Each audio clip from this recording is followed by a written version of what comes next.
सारा सार विचार करा उटा उटी नाम धरा कंठी विठोबाचे तयाच्या चिंतने निरसेल संकट तराल दृगट भव सिंधू प्रस्तुत प्राप्त प्रसंगी देवगाव निवासी श्रीमंत जगद्गुरु तुकोबाराय यांच्या गात्यातील सुंदर असा 4 चरणाचा सर्वांच्या परिचयात असणारा नामपर प्रकरणातला सेवेसाठी निवडलेला अभंग विठ्ठल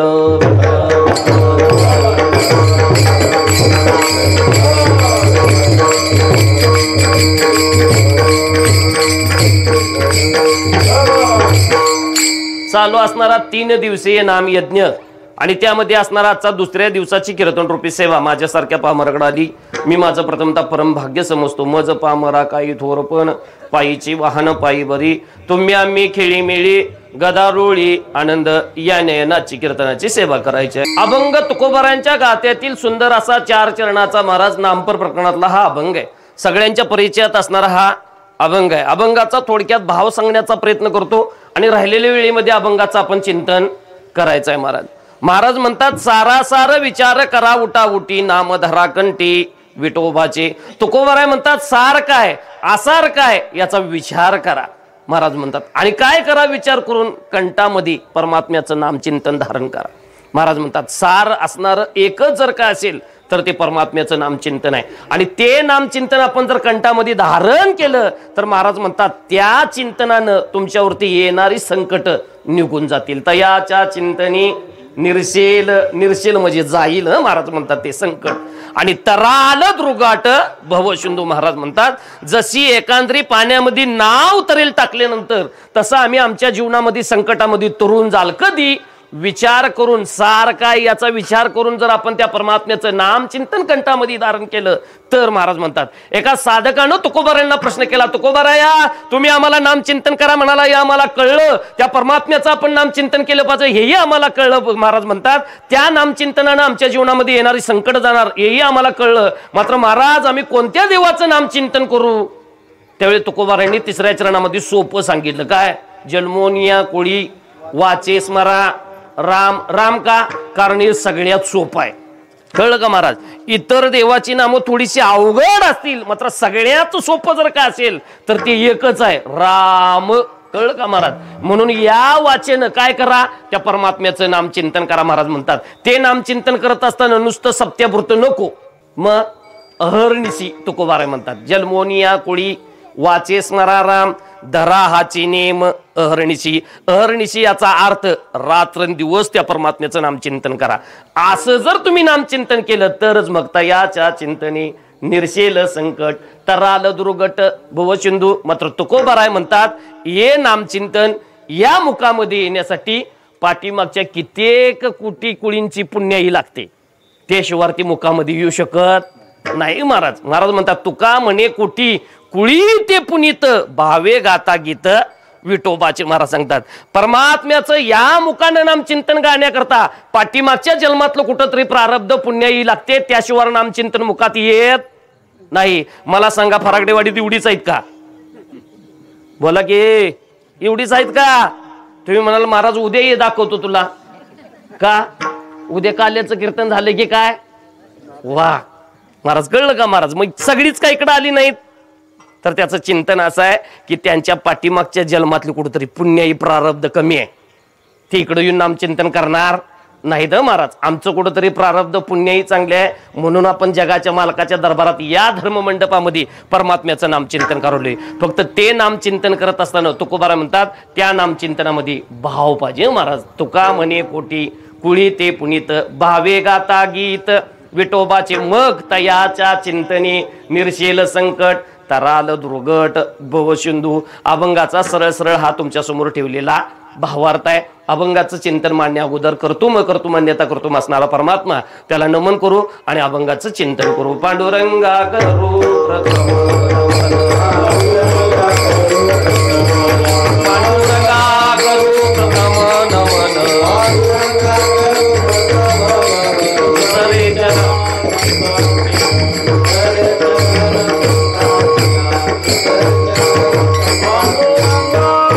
पांडुरंगा करू प्रथम नमन दुसरे चरण संतांची त्यांच्या कृपादाने कथेचा विस्तारू बाबाजी सद्गुरु दास तुका सारा सार विचार करा उटाउटी नाम धरा कंठी विठोबाचे तयाच्या चिंतने निर्शेल संकट तराल दुर्गट भव सिंधू. सेवेला सुरुवात करण्या अगोदर कीर्तनातले 2 नियम सांगतो आणि लगेच सेवेकडे वळतो.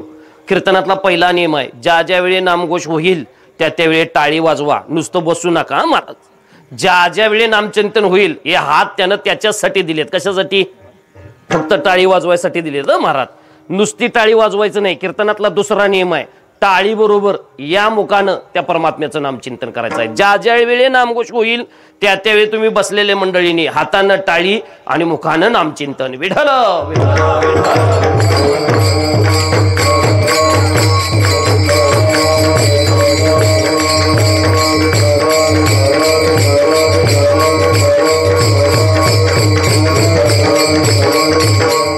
वा वा. सगळी प्रामाणिक मंडळी आहात तुम्ही.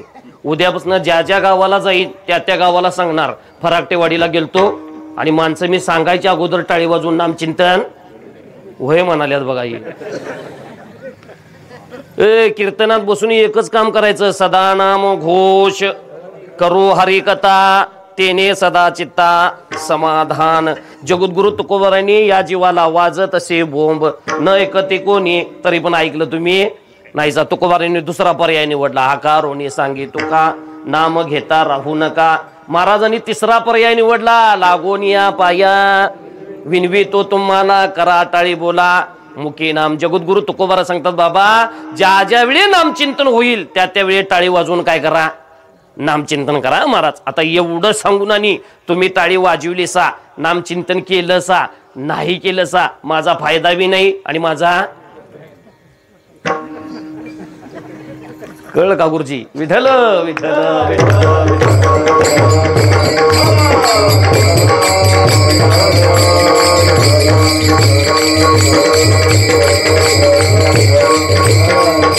महाराज नामचिंतन करा. कंठामध्ये नामचिंतन धरल्याशिवाय जीवनामध्ये महाराज येणारी संकट जात नाही तर महाराज. हे मी सांगत नाही, जगद्गुरु तुकोबारा सांगतात, नामाच्या चिंतनी 12 वाटा पळती विघ्ने. विघ्नांना जर घालवायचं असेल तर देवाच्या नामचिंतनाशिवाय ते जाऊ शकत नाही महाराज. म्हणून ज्या ज्या वेळी नामघोष होईल त्या त्यावेळी टाळी वाजवून काय करा, नामचिंतन करा. आता सगळ्यात पहिलं एक चिंतन सांगतो, अजून ऐका. आपण महाराज रयतेच्या राजा छत्रपती शिवाजी महाराज या स्वराज्यातली त्या राज्यातली आपण सगळी मंडळी आहोत. आता त्याचं चिंतन असं आहे, जगद्गुरु तुकोबारांच्या कीर्तनामध्ये रयतेचा राजा छत्रपती शिवाजी महाराज यायचे आणि मांडी घालून बसायचे. नुसती मांडी घालून बसायचे नाहीत, ज्या ज्यावेळी नामघोष होईल त्या त्यावेळी टाळी वाजवून नामचिंतन करायचे. कोण? आणि आपण त्या परंपरेतली मंडळी आहोत. मग आम्हाला लाज वाटावी का? वाटू नये महाराज. जर रयतेचा राजा मांडी घालून जर टाळी वाजवत असेल, नामचिंतन करत असेल तर आम्हाला काय अडचण आहे? काहीच अडचण नाही. त्यामुळे पाया पडून विनंती आहे, ज्या ज्यावेळी नामघोष होईल त्या त्यावेळी टाळी वाजवून नामचिंतन करा. महाराज म्हणतात, सारा सार विचार करा उटाउटी नाम धरा कंठी विठोबाचे. जगद्गुरु तुकोबारा म्हणतात, सार काय आसार काय या गोष्टीचा उठताना बसताना खाताना पिताना विचार करा आणि काय करा, नामचिंतन करा. कंठामध्ये नामचिंतन धारण करा. सोपच करू का तुम्हाला? महाराज सगळ्यात भोळं दैवत जर कोणतं असेल तर शिवशंकर. कोण? शिवशंकर. शिवशंकर नाम जप करायचे. कुणाचा? कुणाचा? शिवशंकर देखील भजन करायचे रामाचे आणि प्रभू रामचंद्र भजन करायचे. कुणाचं? शंकराचं. कळलं का महाराज? आणि म्हणून महाराज जनाबाई एके ठिकाणी सांगतात बघा, भजन करे महादेव राम पूजे सदाशिव दोघे देव एक पाही. महाराज जनाबाई सांगतात काय? भजन करी महादेव. त्या महादेवानी देखील कंठामध्ये त्या परमात्म्याचं नामचिंतन धारण केले, जे सोपं आहे ते. कळलं का महाराज? त्या नामचिंतनानं संकटामधनं जीवनामधली येणारी संकट जातात. आणि म्हणून तुकोबाराय म्हणतात, थोडासा काय करा, विचार करा महाराज. सारा सार विचार करा उठा उठी. तुकोबाराय विचार करायला का सांगतात हो? बरं आम्हालाच का? तर त्याचंही चिंतन आहे महाराज. मानवानच का विचार करावा? तर त्याचं चिंतन असं आहे, साधूचं जीवन कर्म प्रधान आहे, पशु पक्ष्याचं जीवन भोग प्रधान आहे आणि मानवी जीवन हे विचार प्रधान आहे. कळलं तर बघा तुम्हाला. साधूंनी कर्म करत राहावं. साधूंना कर्म करायची काय आवश्यकता नाही, तरी पण त्यांनी कर्म करायचं का? हा, अरे त्या बाबा साधूकडे बघून समाज जीवन जगालाय. साधून जर कर्म टाकली तर तुम्ही नुसतं टपलायचाच की महाराजांनी एकादश कवा मोडत्याला गावतोय बघा. याच अजून बी नाही कळलं वाटतं तुम्हाला. आम्ही एकादशी मोडावी आणि तुम्हाला गावावं एवढ्या वस्तू मी आहे फक्त. कळलं का महाराज? मग आम्ही एकादशी मोडावी का? मोडीने महाराज. व्रत एकादशी करीन उपवासी आणि गायीन हरणीशी मुखी नाम महाराज म्हणतात. मग महाराज साधूचं जीवन कर्म प्रधान आहे. साधूला कर्म करायची काय आवश्यकता नाही, तरी साधूनी कर्म का करत राहायचं? कारण ह्या समाज महाराज साधूकडे बघून जीवन जगत असतो. बुडते हे जन न देखिवे डोळानी येतो कळवळा, म्हणून या अवतार तुम्हा धराया कारण उद्धराया जन जड जीवा. तसं साधूकडे बघून समाज जीवन जगत असतो, तसा विद्यार्थी गुरुकडे बघून जीवन जगत असतो. म्हणून गुरुनं तसं राहावं. कळलं का महाराज? गुरुजी तर त्याचं चिंतन असं आहे, विद्यार्थ्यांच्या समोर जर गुरुजी बिघडला तर विद्यार्थ्यांनी काय करायचं? अवघड आहे महाराज. म्हणून महाराज चिंतन महाराज करत असताना शिष्यही तसा असावा आणि गुरुही तसा असावा. कोणीही गुरु करून चालत नाही महाराज. त्याचं चिंतन असं आहे, जसं साधूकडे बघून समाज जीवन जगालाय तसं गुरुकडे बघून विद्यार्थी काय करायलाय? जीवन जगा लागलाय. तशी तुमच्या घरातली लेकरं कुणाकडे बघून जीवन जगाल्यात? वा, कोणतरी एक तरी हाय व्हावा जागी. अरे तुमची घरातली लेकरं तुमच्याकडे बघून जीवन जगाल्यात हे विसरू नका. फक्त जरा हातातला मोबाईल बाजूला ठेवा. कळलं का महाराज? तुम्हीच तुमच्या हातातला मोबाईल बाजूला ठेवला नाही आणि लेकराला सांगायला मोबाईल घेऊ नको म्हणून चालेल का महाराज? तुम्हीच तुमच्या हातातला कधी बाजूला ठेवला नाही सा, ते पोरगं काय ठेवू शकणार नाही का? कारण तुमच्याकडे बघून ते जीवन जगा लागले. कळलं का महाराज? जसं साधूकडे बघून समाज जीवन जगालाय तसं गुरुकडे बघून विद्यार्थी समाज जीवन जगालाय. तसं महाराज घरातली लेकरं तुमच्याकडे बघून जीवन जगाल्यात हे फक्त विसरू नका. कळलं का महाराज? म्हणून तुमच्या पाया पडून विनंती आहे महाराज, तुम्ही महाराज थोडस जाग व्हा. आणि जे आई वडील जागे त्या आई वडिलांना जगद्गुरु तुकोबाराय धन्यता देतात. आपुलिया येता जो असे आपुलिया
महाराज म्हणतात आपुलिया हिता जो असे जागता धन्य माता पिता तयाची या कुळी कन्या पुत्र होती जे सात्विक तयाचा हरिक वाटे देवा ती देवाला मुलं आवडतात जी त्याचं नाम चिंतन करतात ती. याच्यासाठी पहिलं तुम्ही जाग होणं गरजेचं आहे महाराज. तुमच्याकडे बघून तुमची लेकरं जीवन जगाल्यात हे फक्त विसरू नका. जरासा या गोष्टीचा विचार करा महाराज म्हणतात. आणि विचार केल्याशिवाय महाराज पर्याय नाही महाराज. मानवी जीवनच विचार प्रधान आहे. कारण तुमच्या इकडे महाराज बैल कोंबड्या कुत्री मांजरं विचार करतात, कारण ती विचार करू शकत नाहीत. विचार करण्याचं सामर्थ्य फक्त मानवाला दिले, कारण हे विचार प्रधान जीवन आहे. आणि म्हणूनच तुकोबाराय म्हणतात सारासार विचार करा उठा उठी नाम धरा कंठी विठोबाचे. महाराज म्हणतात त्याच्यासाठी आई वडिलांनी जीवन जगत असताना लेकरांच्याकडे बघून जीवन जगा, कारण तुमच्याकडे बघून ती लेकरं जीवन जगाल्यात. त्याचं चिंतन सोपं करतो म्हणजे तुम्हाला लगेच कळेल. एक जण आंब्याच्या बागात गेलं, बारका असलं बारकं पोर. आता आंब्याचा दिवस, बाग होती आंब्याची, त्या आंब्याच्या बागेत गेलं. त्या आंब्याच्या झाडावरती चढलं, पिशवी भरून आंबं काढलं त्यानं. आणि एवढ्या त्या आंब्याचा मालक आला. ते म्हणला, ए पोरा कुणा जरे तू, असंच म्हणतात ना, बरोबर आहे का? अरे तुझ्या बापाची काय बाग, चल म्हणला तुझ्या घरला नाव सांगतो बापाला. पिशवी भरून आंबा तोडलंच म्हणला, चल उतर खाली, चल म्हणला बापाकडे तुझ्या. ते पोरग म्हटलं घरला कशाला मग? ते म्हणला चल तुझ्या बापाकडे जायचं. ते म्हणला घरला कशाला? पप्पा वरच्या डापीव आहे म्हटला देव. आता असल्या पोराचा पण आणि बापाचा पण सत्कार करा कीर्तनात, चालेल का महाराज? म्हणून जागवा थोडस तुम्ही महाराज. त्याचं चिंतन असं आहे, साधूचं जीवन कर्मप्रधान आहे, साधूकडे बघून समाज जीवन जगालाय महाराज. त्याचं चिंतन महाराज सांगतात, त्याच्यासाठी साधून कर्म करत राहायचं, कारण समाज त्यांच्याकडे बघून जीवन जगा लागलाय. गुरुकडे बघून विद्यार्थी जीवन जगा लागल्यात, तसं महाराज घरातली लेकरं तुमच्याकडे बघून जीवन जगाल्यात, हे विसरू नका महाराज. साधूंचं महाराज ते कामच आहे, त्यांचं कर्म करणं, कारण तुमच्यासाठीच ते कर्म करायला. आम्ही वैकुंठवासी आलो याची कारणाशी, बोलिले ऋषिकेची साच भावे वर्तावे. येते उपकारासाठी आणि आले ज्या घर ज्या वैकुंठी. त्यांचं कामच आहे कर्म करणे, ते आमच्यासाठीच करालेत महाराज. कारण त्यांना आपण महाराज बुडते जन न देखेवे डोळा, कळवळ येतो त्यांना, म्हणून ते त्यांचं काम आहे. तसं जीवन महाराज सांगतात, साधूचं जसं कर्मप्रधान जीवन आहे, तसं पशुपक्ष्यांचं जीवन भोग प्रधान आहे. त्यांना काय कळत, पशु काय पाप पुण्य जाणे ते त्याला काय माहित आहे? कीर्तन चालू आहे, भजन चालू आहे, हरिपाठ चालू आहे, हे त्यांना काय कळत? कुणाचं सांगावलंय? तुमचं तुम्ही म्हणाला, आम्ही काय म्हणायला नाही महाराज. त्याने कीर्तन हरिपाठ भजन हे काय कळत नाही महाराज. त्याचं चिंतन असं आहे, पशुला पाप पुण्य काही कळत नाही. उदाहरण सोपं सांगतो म्हणजे तुम्हाला लगेच कळेल. व्हॉट्सअपवरती आलेलं एक उदाहरण होतं. इकडल्या भागामध्ये मराठवाड्या या साईडला जर तुम्ही गेला, एखादा साधू जर आला तर त्या साधूच्या दर्शनाला 10 आणि 15 लाख समाज एकत्र येतोय. किती? समजा आता 10-15 लाख समाज त्या साधूच्या दर्शनाला आला तर त्या साधूचं दर्शन होईतच नाही महाराज साधूचं दर्शन. मग तिकडली लोक निम्म्या अर्धी काय करतात, साधूचं दर्शन नाही झालं म्हणून त्या ज्या गाडीतनं साधू आलाय त्या गाडीचं दर्शन घेतात. कळलं का महाराज? गाडीच्या पाया पडतात त्या, कारण साधू त्या गाडीतनं आलाय म्हणून त्या गाडीचं महाराज त्याचं चिंतन असं आहे, त्या गाडीचं दर्शन घेत असताना 10 लोक मिलीत चिंगराचिंगरीत. किती? त्या गाडीचं, साधू नव, साधू ज्या गाडीतनं आलाय त्या गाडीचं दर्शन घेताना 10 लोक चिंगराचिंगरीत मिलीत महाराज. तो सगळा सोहळा झाला, साधू त्या गाडीत बसला, त्याच्या तो गावाला गेला, मठामध्ये गेला. आता मठात काय गाडी आत लावल? बाहेर अंगणात अशी गाडी लावली आणि साधू गेला. आता अंगणात गाडी लावल्यानंतर एक 4 पायाचं श्वान आलं आणि त्या गाडीवर अभिषेक करून गेलं. तुम्हाला अजून बी कळलं नाही वाटतं? अरे ज्या गाडीसाठी 10 लोक मिली त्या गाडीवरती काय करून गेले ते? का त्याला कुठं माहित आहे गाडी कुणाची आहे ती? कळतंय का? कारण त्याला पाप पुण्य काय कळत नाही, कारण त्यांचं जीवनच भोग प्रधान आहे. एवढंच मला फक्त त्यातनं सांगायचं आहे. महाराज म्हणतात पशु पक्ष्यांचं जीवन हे भोग प्रधान आहे, त्यांना पाप पुण्य काही कळत नाही. साधूचं जीवन जसं कर्म प्रधान आहे तसं पशु पक्ष्याचं जीवन भोग प्रधान आहे, तसं मानवी जीवन महाराज म्हणतात विचार प्रधान आहे. आणि म्हणून तुम्हाला विचार करावाच लागेल महाराज. मला फक्त इथं बसलेल्यापैकी कुणी पण सांगायचं, महाराज आम्ही या जीवनामध्ये समाधानी आहोत, असं एक जण तरी हात वर करा बघा. बोला की का? अरे एक तरी आहे का समाधानी? एक पण नाहीसा का? तर त्याचं चिंतन असं आहे की तुमचा कुठंतरी विचार कमी पडतोय. विचार करून गेलेली गोष्ट तुम्हाला समाधानच देणार, आणि बिन विचार करता एकंदर केलेली गोष्ट ती समाधान देत नाही महाराज.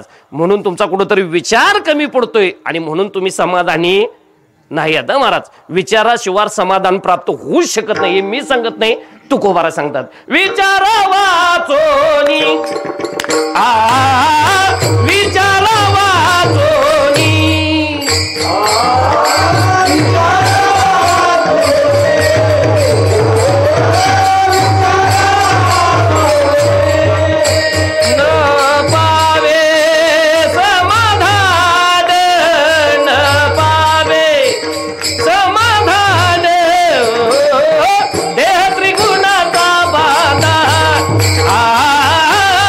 त्रिगुणाचा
सांगतात विचारा वाचूनी न पावे समाधान, त्याच्याशिवाय तुम्हाला समाधान होऊ शकत नाही महाराज. म्हणून या गोष्टीचा आपण विचार केला पाहिजे. कोणत्या?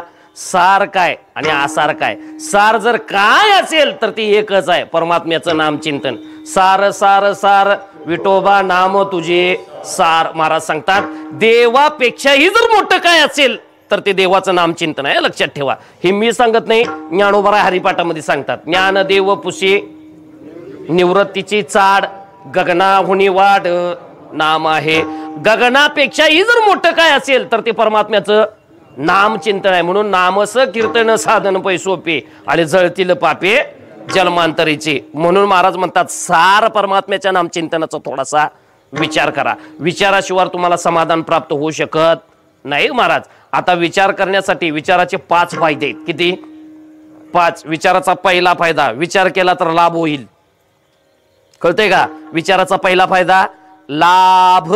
विचाराचा दुसरा फायदा संसार रूपी सागरातून तरुण जाल. विचाराचा तिसरा फायदा अहंकार जाईल. विचाराचा 14 फायदा मोहपाशा बंधनातून तुमची मुक्तता होईल. आणि विचाराचा 5वा फायदा मरणाच्या दारातून मागे याल. विचाराचं किती फायदा? पहिला आमच्या ध्यानात राहतोय ते. आता तू एवढं सांगितलंस लांबड तेव्हा ते का आमच्या ध्यानात नाही म्हणतात नव्हे महाराज. विचाराचा पहिला फायदा लाभ. विचाराचा दुसरा फायदा संसार रूपी सागरातून तरुण जाल. विचाराचा तिसरा फायदा अहंकार जाईल. विचाराचा 4था फायदा मोहपाशातून बंधनातून मुक्त व्हाल. आणि विचाराचा 5वा फायदा मरणाच्या दारातून मागे याल. एवढी विचारामध्ये काय ताकद आहे महाराज. आणि म्हणून विचार केला पाहिजे मानवी जीवनानं. कारण मानवी जीवन विचार प्रधान आहे. मानवानं विचार केलाच पाहिजे. तो विचार करत असताना फक्त एक काम करा, खड्ड्यात पडायच्या अगोदर करा. खड्ड्यात पेरल्यावर करून काय उपयोग होणार नाही. तो पडायच्या अगोदर विचार केला पाहिजे. आमचं परमार्थात चुकालोय कुठं काय माहिती आहे का महाराज? आम्ही नेमकं इकडे येऊन काय करालोय हेच आम्हाला काय कळलं नाही. कळलं का महाराज? आम्हाला हे काय कळलं नाही. आमचं खरं सांगतो मी महाराज चिंतन. आता त्याचं चिंतन असं आहे की महाराज आम्ही महाराज कुठल्या गाडीतनं आलाय याच्यावरती ठरवतोय महाराज मोठा का बारका. कळलं का महाराज? पाया पडून सांगू का? विचार महाराज तो कुठल्या तरी गाडीतनं येऊ दे तिकडे. कळलं का महाराज? विचार महाराज कोणत्या गाडीतनं आलाय याच्यापेक्षा महाराज ज्ञानोबारांच्या ज्ञानेश्वरीतनं आणि गात्यातनं किती आलाय याचं कधीतरी चिंतन करा. याचा कधीतरी विचार करा महाराज. परमार्थाला चांगले दिवस येतील. मात्र आम्ही ते बघत नाही म्हणतायसा बघा. अजून बी बघा कधीतरी, त्याचं चिंतन करा. खरं सांगू का महाराज? महाराज 2 तासाच्या कीर्तनात काय सांगतोय याच्यापेक्षा महाराज 22 तास मागं काय करतोय याचं कधीतरी चिंतन करा. कळलं का महाराज? त्या 22 तासामध्ये ज्ञानेश्वरी वाचतोय का? तुकोबारांचा गाथा हातात घेतोय का? नित्यनेमाचा हरिपाठ करतोय का? त्याची वर्षातनं एक वारी आहे का? हे फार महत्वाचं आहे. गाडीतली नव्ह, पायी, हे महत्वाचं आहे. कीर्तनकाराची कमीत कमी वर्षातनं एक वारी कशी पाहिजे? पायी पाहिजे महाराज. त्यानंच गादीवरती उभा राहावं. ज्याला पायी पंढरपूरला जायला जमत नाही त्यानं गादीवरती कंबर बांधून उभारून. कळलं का महाराज? कमीत कमी त्या कीर्तनकारानं वर्षातनं एक वेळा त्या पंढरीच्या वारीला जात असताना ते पायी चालत जावं का? जवळ ये सकळ सिद्ध आहे, हात चालावं या पाये, तव तू आपुले सोयीत पाये तीर्थ यात्रा जाय चुकू नको महाराज म्हणतात. त्याच्यासाठी महाराज आपण विचार केला पाहिजे महाराज. विचाराचा पहिला फायदा काय? लाभ 100% होणार. विचार केला असा तर. बिन विचार करता कोणता एखादा जर व्यवसाय घातला असा नक्की समजायचं बुडला. का? विचार करूनच घातला नाहीसा बुडणार. विचार करून घातला तर लाभ होणार, 100% होणार महाराज. म्हणून विचार करावा. कारण विचारामध्ये सामर्थ्य आहे, विचारामध्ये ताकद आहे. विचार करणाऱ्या माणसाला कोणच फसवू शकत नाही. उदाहरण सांगतो म्हणजे तुम्हाला लगेच कळेल. एक वारकरी बाबा होता. आता जरा धोतरवाली म्हटले की लोक होय म्हणतात बघा. हे बी खरं तुम्ही धोतरवाल्याच्या कधी नादाला लागू नका महाराज. तर त्याचं चिंतन असं आहे की महाराज ते वारकरी बाबा होता, त्याला महाराज तब्येत बिघडली होती, थोडी थंडी ताप होती, म्हणून तो दवाखान्यात गेला. इंजेक्शन केलं, गोळ्या वगैरे घेतल्या. आता एका इंजेक्शनाचं आणि एका गोळ्याचं किती डॉक्टरनं पैसे घ्यावं? 100, 200, 250, 300 लय ते लय. त्यानं 1000 रुपये घेतलं. वारकरी म्हटला 100, 200च्या जागेवरती डॉक्टरने किती घेतलं? 1000 घेतलं. आता गप दिलं आणि महाराज तो वारकरी गप घरला गेला. म्हणून शानी माणसं बघा म्हणतात 2 पायऱ्या चढून येत. एक वा महाराजांनी अनुभव आहे त्याचा. एक कोर्टाची आणि दुसरी दवाखान्याची. काय केलेलं कळत नाही महाराज. तो वारकरी घरी गेला, त्याने विचार केला, अभ्यास केला. तो म्हटला त्या डॉक्टरनं आपल्याकडं 1000 रुपये काढून घेतलेत. म्हणून त्यानं महाराज त्या डॉक्टरच्या दवाखान्याच्या समोर एक आयुर्वेदिक दवाखाना चालू केला. आणि नुसता दवाखाना चालू केला नाही, त्या दवाखान्यावरती मोठाच्या मोठा एक बोर्ड लावला. आणि त्या बोर्डावरती असं लिहिलं, कोणताही आजार होऊ दे त्या आजारावरती औषध भेटणार. औषध दिलं, औषध खाल्लं की त्या औषधानं जर नाही गुण आला तर महाराज 1000 रुपये वारकरी देणार. आणि गुण आला तर पेशंटांना 100 रुपये द्यायचं. गुण आला तर 100, नाही गुण आला तर 1000. त्या वारकऱ्यानं बोर्ड लिहिला वरती. दवाखाना चालू झाला, ओपनिंग झालं. पहिलंच गिरायक डॉक्टरनं गाडी दारात लावली. ते म्हटलं आपल्याच दवाखान्याच्या समोर आयुर्वेदिक दवाखाना झालाय म्हटला. त्यानं वरती बोर्ड वाचला. त्या बोर्डावरती लिहिलं होतं, कोणताही महाराज रोग होऊ दे त्या रोगावरती औषध मिळणार. औषधाला जर गुण नाही आला तर महाराज 1000 भेटणार. गुण आला तर फक्त 100 द्यायचा. डॉक्टर म्हटला पहिला ट्राय आपणच करू. आणि डॉक्टर गेला तो त्या दवाखान्यामध्ये. ओ वारकरी बाबा, बोर्ड लिहिला यो बरोबर आहे का? वारकरी म्हणले होय. तर म्हणले मला पण एक आजार झालाय. सांगा म्हटले कोणता झालाय? ते म्हणले 2-3 दिवस झालं जिभेला काय चव लागना झाली, त्यामुळे याच्यावर काय औषध? वारकरी बाबा म्हणले होय आहे की याच्यावरती पण औषध. ते पोरग एक बारक होतं. त्या पोराला म्हणले ए पोऱ्या, ते 5 नंबरचा ड्रॉ उघड आणि त्या 5 नंबरच्या ड्रॉ मध्ये एक बॉटल आहे औषधाची, ती घेऊन ये. आणि त्या औषधाच्या बॉटल मधले ते औषध 5 थेंब या डॉक्टर साहेबांच्या तोंडामध्ये सोड. ते पोर महाराज ते बॉटल घेऊन आलं. त्या डॉक्टरना आ करायला लावलं आणि 5 थेंब त्यांच्या तोंडामध्ये सोडलं. 5 थेंब सोडल्याबरोबर डॉक्टर कड करून खुर्चीवरती उभारला. ओ वारकरी बाबा, लोकांना राखेल पाचताना पैसे घेता का? वारकरी बाबा म्हटला तुमच्या जिभेला काय होतं? चव कळत. मग हे राखेलाच आहे कळलं, याचा अर्थ गुण 100 रुपये द्या म्हटला. राखेला कळलं का नाही? म्हणजे चव लागली. आधी काय होतं? चव लागत नव्हतं. मग 100 रुपये द्या म्हटला. गप नाहीला झाला डॉक्टरला 100 रुपये द्यावं. वारकरी अजून विचार करत होतं 900 काढून घेतल्यात. अजून नाही कळलं पडतं तुम्हाला, अजून 900 शिल्लक आहेत आपलं, त्यामुळे काढून घेतलं पाहिजेत. आता डॉक्टरला पण जीवाला लागलं त्याचं. 100 निस्कारण महाराज त्या वारकऱ्यांना काढून घेतले म्हटला. ते घरला गेला. 15 दिवस त्याने विचार करून अभ्यास केला डॉक्टरनं. ते म्हटलं आपलं 100 काढून 1000 घेतल्याशिवाय आपण थांबायचं नाही. डॉक्टरनं महाराज 15 दिवसानं परत गेला. ओ म्हटला वारकरी बाबा, परत एक रोग झाला, औषध. म्हटले सांगा कुठला बी होऊ दे रोग. औषध दिलं, गुणाला 100 द्यायचं, नाही आलं तर 1000 घ्यायचं. सांगा म्हटला कोणता झालाय? डॉक्टर साहेब म्हणतात 2 दिवसाच्या पाठीमागचं काय आठवत नाही, स्मरणशक्ती कमी झाली आणि याच्यावरती काहीतरी औषध द्या. वारकरी बाबा म्हटला याच्यावर आहे की औषध? म्हणला ए पोऱ्या जा म्हटले ते 5 नंबरचं ड्रॉ उघड आणि 5 नंबरच्या ड्रॉ मध्ये जी बॉटल आहे औषधाची ती घेऊन ये. ते पोरग गेलं, त्यानं 5 नंबरच्या ड्रॉ मधली ती औषधाची बॉटल आणली. ओ साहेब, डॉक्टर साहेब आ करा, हे प्या म्हटला यातलं 5 थेंब औषध. आणि त्यानं आ केल्याबरोबर ते औषध सोडणार तोपर्यंत त्या पोराचा हात धरला डॉक्टरनं. तो म्हणला ओ वारकरी बाबा, काय हो गळ्यामध्ये माळ आहे तुमच्या आणि लोकांना राखील पाजून पैसे घेताय तुम्ही? वारकरी बाबा म्हटला राखील पाजून 15 दिवस झालं आणि तुम्हाला आता कसं काय कळलं? म्हणजे स्मरणशक्ती द्या 100. काय होता रोग? 2 दिवसाच्या पाठीमागचा आठवत, आता किती दिवसाचा आठवाले? म्हणजे गुण द्या म्हटला 100. वारकरी बाबा गप 100 देऊन तो डॉक्टर गेला. परत घरला गेला. 1 महिन्याचा विचार केला, त्यानं अभ्यास केला आणि 1 महिन्यानं परत आला. म्हटला हो वारकरी बाबा, परत रोग झालाय. म्हटली हो दे म्हटला, कोणता पण सांगा, रोगावरती सगळे औषध आहे आपल्याकडं. गुण आला तर 100 द्यायचं, नाही आला तर 1000 घ्यायचं. वारकरी बाबाला महाराज तो डॉक्टर म्हटला आता म्हटला असा रोग झालाय की या डोळ्यानं काही दिसेना झाले, सगळं दुंदुक दिसा लागले. म्हटला याच्यावरती काहीतरी औषध द्या. वारकरी प्रामाणिक होता आणि वारकरी प्रामाणिकच असतात. कळलं का महाराज? तुम्हाला फक्त कळलं नाही अजून जरासं. त्याचं चिंतन असं आहे. तो महाराज वारकरी बाबा म्हटला या रोगावरती आपल्याकडे औषध नाही आहे म्हटला. याच्यावरती का आपण औषध ठेवलं नाही? डॉक्टर म्हटला मग बोर्ड लिहिलायचा त्याप्रमाणे 1000 रुपये द्या. रोग आहे, रोगावरती औषध नाही, गुण नाही आला, 1000 रुपये द्या. वारकरी म्हटला ठीक आहे, नाही इलाज आहे, मला तुम्हाला 1000 रुपये द्यावं लागतील.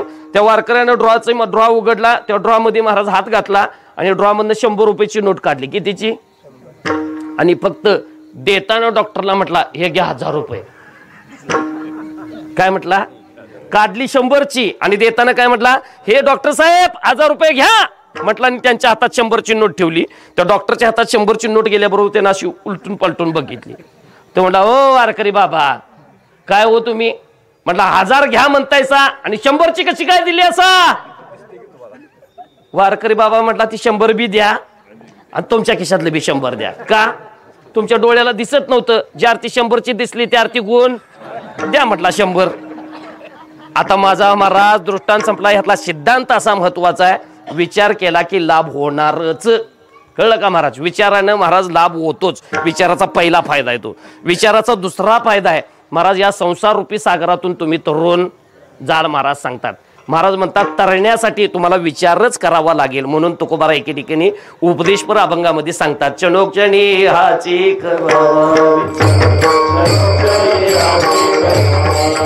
चणोक्षणी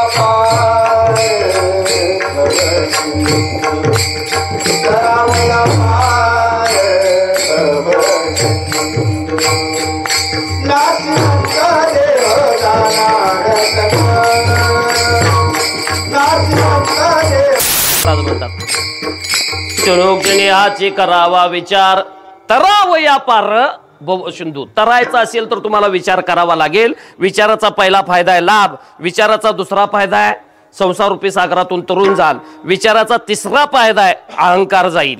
विचार केला तर महाराज, नाहीतर अहंकार सजासजी जात नाही. लय ज्ञान माणसाला प्राप्त झालं की ते जोडीदार घेऊनच येते. त्या जोडीदाराचं नाव आहे अहंकार. मी. कळलं तर बघा. आणि मी आला की सुख होत नाही, दुःखच होतं. कळलं का महाराज? मी अहंकार हे सुख प्राप्त करून देत नाही, हे दुःखाला कारणीभूत आहे महाराज. त्यामुळं तो अहंकार जर घालवायचा असेल तर महाराज म्हणतात तुम्हाला विचार करावा लागेल. कारण विचाराचा तिसरा फायदा आहे अहंकारातून तुम्ही मुक्त व्हाल. महाराज सांगतात अहंकार गेला आणि तुका म्हणे देव झाला. अहंकार गेल्याशिवाय परमार्थ करता येत नाही. खरं सांगू का, आमचं फक्त इथंच गोडा आडाले. कुठं? मलाच लय येतंय का काय की? खरं सांगू का, इथं उभारून सांगणाऱ्यापेक्षा बसणारी कितीतरी ज्ञानी असतात. फक्त त्यांना खाली बसल्यामुळं आणि तुम्ही नारदाच्या गादी उभारल्यामुळं त्यांना बोलता येत नाही. हे फक्त ह्यानं विसरायचं. वा विठ्ठल विठ्ठल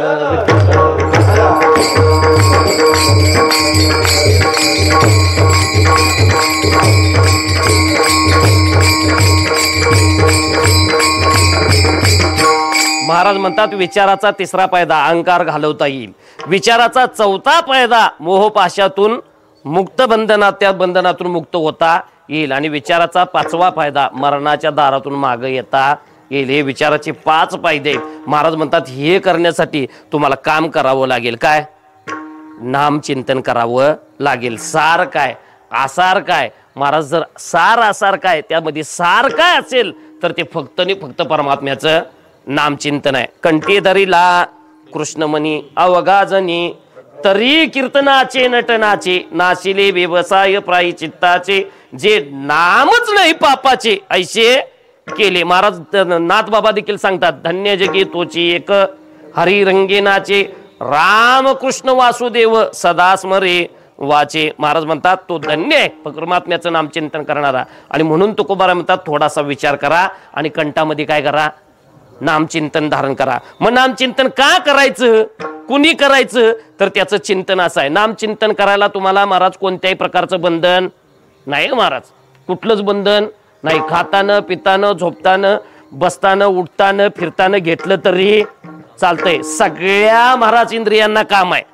याला फक्त सोडून ह्याला काय काम आहे? बोला की का? ह्याला एकच काम आहे. काय?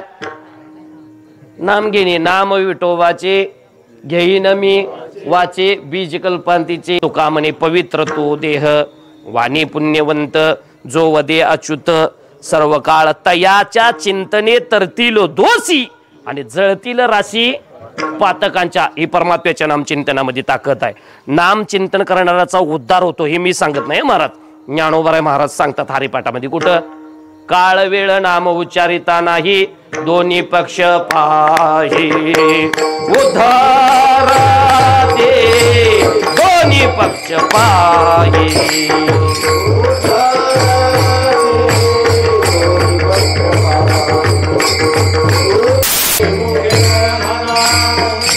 महाराज म्हणतात काळ वेळ नाम उच्चारिता नाही आणि दोन्ही पक्ष पाही उदरती.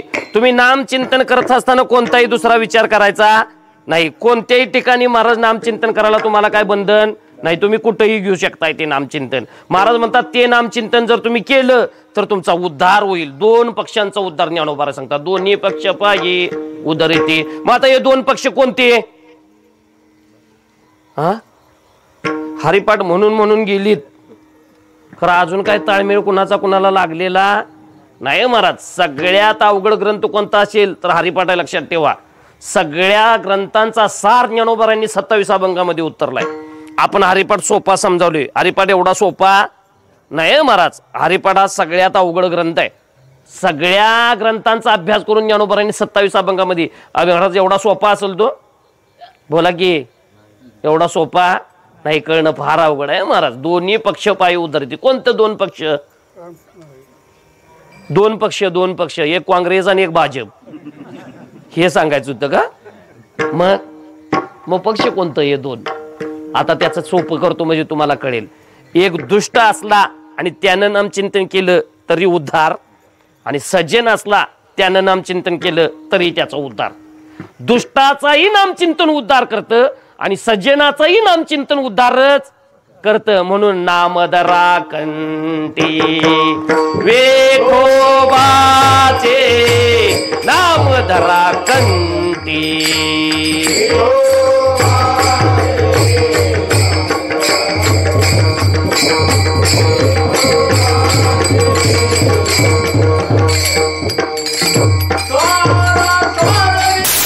महाराज म्हणून अभंगाच्या पहिल्या चरणामध्ये सांगतात सारा सार विचार करा उठा उठी नामधरा कंठी विठोबाचे तयाच्या चिंतने निर्शेल संकट तराल दुर्गट भव सिंधू. त्याचं जर तुम्ही चिंतन केलं तर महाराज सांगतात तुमच्यावरती येणारी जी संकट आहेत ते संकट माग जातील. तुम्ही तरुण जाल महाराज त्या संकटामध्ये. आणि म्हणून महाराज म्हणतात त्याचं आपण नामचिंतन केलं पाहिजे महाराज. त्याचं चिंतन केलं त्याच्या नामचिंतनामध्ये ताकद आहे ती. महाराज म्हणतात तरली तरते हा भरवसा नामधारकाचा तसा नाम चांगले चांगले माझे कंठीरा हो भले कपी कुळ उद्धरिले आणि मुक्त केले. राक्षसांचा उद्धार झालाय परमात्म्याच्या नामचिंतनानं. मग आमचा होणार नाही का? बोला की केलं सा तर नाही केल्यावर कसा होईल? कळलं का महाराज? महाराजांचं जीव गेलं सांगून तुम्हाला सांगून तरी बी तुमच्यात काय अजून बदल नाही म्हणतात. मग आता यांच्यात बदल नसेल तर कशासाठी कीर्तन करायचं? कळलं का महाराज? तर त्याचं चिंतन असं आहे. महाराज आमचे गुरुजी आम्हाला सांगायचे कायम महाराज कीर्तनाची सेवा करत असताना कीर्तनामधला तुम्हाला स्वतःला आनंद घेता आला पाहिजे. त्याचं नाव आहे सेवा. कीर्तनाचा कार्यक्रम नव्ह तुमचा कार्यक्रम होईल. कार्यक्रम म्हणू नका कीर्तनाला. कळलं का? कीर्तनाच्या सेवा ही तुम्ही कीर्तनाचं कार्यक्रम केलेत त्यामुळे विड ठरा लागल्यात. सावध राहा. कळलं का महाराज? कीर्तनाची सेवा निरपेक्ष असते महाराज. ही सेवा आहे का कार्यक्रम? म्हणून कार्यक्रम फुकारू नका. कीर्तनाची सेवा फुकारा. कळलं का महाराज? त्याचं चिंतन असं आमचे गुरुजी सांगायचे आम्हाला. कीर्तन करत असताना त्या कीर्तन सेवेतला तुम्हाला स्वतःला आनंद घेता आला पाहिजे. त्याचं नाव कीर्तन. पकवाज वाजवत असताना पकवाजातला स्वतः पकवाजवाल्याला आनंद घेता आला पाहिजे त्याला पकवाज वादक. गाण्यातला स्वतः गायकाला आनंद घेता आला पाहिजे त्याला गायक म्हणतात. आणि महाराज श्रोत्याला महाराज श्रवण करत त्यातला आनंद घेता आला पाहिजे त्याला श्रोता म्हणतात महाराज. कळलं का महाराज? जर तुम्हाला ते आनंदच घेता येत नसेल तर तुम्ही नुसतं घरात झोप लागना वय म्हणतात म्हणून इकडं आलाव. आणि म्हणूनच तुमचा बदल झाला नाही महाराज. इकडं येऊन आम्ही काय करायला पाहिजे हेच आम्हाला कळलं. तुका म्हणे चाकुनी सांगे महाराज म्हणतात तुकोबाराय या आम्हाला तुकोबाराय म्हणतात आम्ही हे पहिलं चाकलंय आणि मग आम्ही तुम्हाला सगळं सांगावे. अनुभव आले अंगा ते या जगा देत असे म्हणून आम्ही पण कुठं हे महत्वाचं नाही महाराज. त्याच्यासाठी तुम्हाला एक चिंतन सांगतो म्हणजे मला लगेच आता कळेल. महाराज राजा आणि प्रधान दोघं होते ना महाराज. तर राजाला स्वप्न पडलं झोपेत. आता त्याच्या झोपेमध्ये राजाला तो प्रधान स्वप्नात गेला. त्याच्या प्रधान स्वप्नात राजाच्या गेल्यानंतर त्या राजाला महाराज स्वप्न पडलं आणि प्रधानजी त्याच्या स्वप्नामध्ये राजाच्या गेला. आता तो राजाच्या स्वप्नात प्रधान गेल्यानंतर त्या दोघांच्या गप्पा चालू झाल्या. कुणाकुणाच्या? राजाची आणि प्रधानाची. त्या गप्पा महाराज ती दोघं जण चालत असताना पाय वाटणं चालत चालत बोलत होती. ती दोघं त्या पाय वाटणं चालत असताना त्यांच्या बोलणं चालत होत्या, त्या गप्पा चालत होत्या. त्या गप्पेच्या नादामध्ये त्या बोलण्याच्या नादामध्ये ती चालत जाणार त्या पाय वाटला मोठे 2 खड्डे होते. त्या दोन्ही खड्ड्यात एका खड्ड्यात राजा आणि एका खड्ड्यात प्रधान पडला. कळलं का महाराज? फक्त राजा पडला मधाच्या खड्ड्यात आणि प्रधान पडला घाणीच्या खड्ड्यात. राजाला कड करून जाग आली. राजाला वाईट वाटलं आपण मधाच्या खड्ड्यात पडलो आणि प्रधान घाणीच्या खड्ड्यात पडला. राजाला असं वाटायला लागलं सकाळ तेवढी कवा होती या आणि प्रधान झाले का नाही तुमचं कवा? हा तुम्हाला स्वप्न पडल्यावर कसं होतंय? सकाळी उठल्याबरोबर तेवढं कुणाला तरी कवा वा वा. राजाला तसंच झालं. प्रधान तेवढा सकाळी कवा येतोय आणि त्याला हे पडलेलं स्वप्न एवढा कवा सांगतोय. दुसऱ्या दिवशी सकाळ झाली आणि प्रधानाला प्रधानजी या या रात्रभर तुमची वाट पाहतोय मी. प्रधानजी म्हणले काय झालं? काय नाही म्हटलं राजा तुम्ही स्वप्नात आला होता प्रधानजी माझ्या रात्री. मग काय झालं? दोघं जण चालत होतो वाईट या गोष्टीचं वाटलं आपण दोघंही खड्ड्यात पडलो. मात्र प्रधानजी तुम्ही घाणीच्या खड्ड्यात पडला आणि मी मधाच्या खड्ड्यात पडलो. तुम्हाला घाणीच्या खड्ड्यात पडलेलं बघून मला फार वाईट वाटलं आणि मला जाग आली हो. प्रधानजी म्हटला काय योगायोग असेल तुम्हाला जे स्वप्न पडलं ते स्वप्न मला पडलं. प्रधान म्हटला खरं तुमचं स्वप्न माझं स्वप्न एक सारखंच आहे खड्ड्यात पडूपर्यंत. खरं माझं स्वप्न प्रधान म्हटला खड्ड्याच्या बाहेर आहे. राजा म्हटला आता खड्ड्यात पडूपर्यंत समान असेल तर खड्ड्यातल्या बाहेरचं तेवढं सांग. प्रधान म्हटला राजेसाहेब तुम्ही रात्री माझ्या स्वप्नात आला. दोघं आम्ही बोलत निघालतो. चालत जात असताना 2 खड्डे लागले. दोघंही आम्ही खड्ड्यात पडलो. मी जसा घाणीच्या खड्ड्यात पडलो तुमच्या स्वप्नात तसा माझ्याही स्वप्नात मी घाणीच्याच खड्ड्यात पडलो आणि तुम्ही मधाच्याच खड्ड्यात पडला. हे माझं स्वप्न इथपर्यंत आणि तुमचं स्वप्न इथपर्यंत समान आहे. दोघांच्यात काही फरक नाही. मात्र तुम्हाला स्वप्नातनं जाग आली इथनं मात्र मला जाग आली नाही. याच्या पुढचं माझं स्वप्न आहे. राजा म्हटला ते आता पाठीमागचं राहू दे पुढचं तेवढं पहिलं सांगा काय पुढं आहे ते. राजाला प्रधान म्हटला आम्ही दोघंही मी घाणीच्या खड्ड्यात पडलो तुम्ही मधाच्या खड्ड्यात पडला. दोघांनी धडपड केली आणि दोघंही खड्ड्यातून बाहेर आलो. बाहेर आल्यानंतर थोडंसं अंतर पुढं चाललो आणि दोघं एकमेकाच्याच समोर उभारलो. मी पूर्ण घाणीनं महाराज घाण झालतो. तुम्ही पूर्ण मधानं घाण झाला होता. आम्ही दोघं एकमेकाच्या समोर उभारलेलो आणि प्रधान म्हटला राजेसाहेब आम्ही एकमेकाच्या पुढे उभारलो त्यावेळी तुम्ही मला चाकत होता आणि मी तुम्हाला चाकत होतो. कळलं तर बघा तुम्हाला आता काय म्हटला तो प्रधान. काय म्हटला राजा मी तुम्हाला चाकत होतो आणि तुम्ही मला चाकत होता. आता इथला सिद्धांत असा आहे तुम्ही खड्ड्यात कुठल्या पडलाय हे महत्वाचं नाही. तुम्ही चाकताय काय हे महत्वाचं आहे. तुम्ही खड्ड्यात कुठल्या पडलाय याचा लय विचार करत बसू. तुम्ही चाकालाय काय याचा विचार करा. महाराज म्हणतात तरुण जाल तयाच्या चिंतने निर्शील संकट तराल दुर्गट भवशुंदू.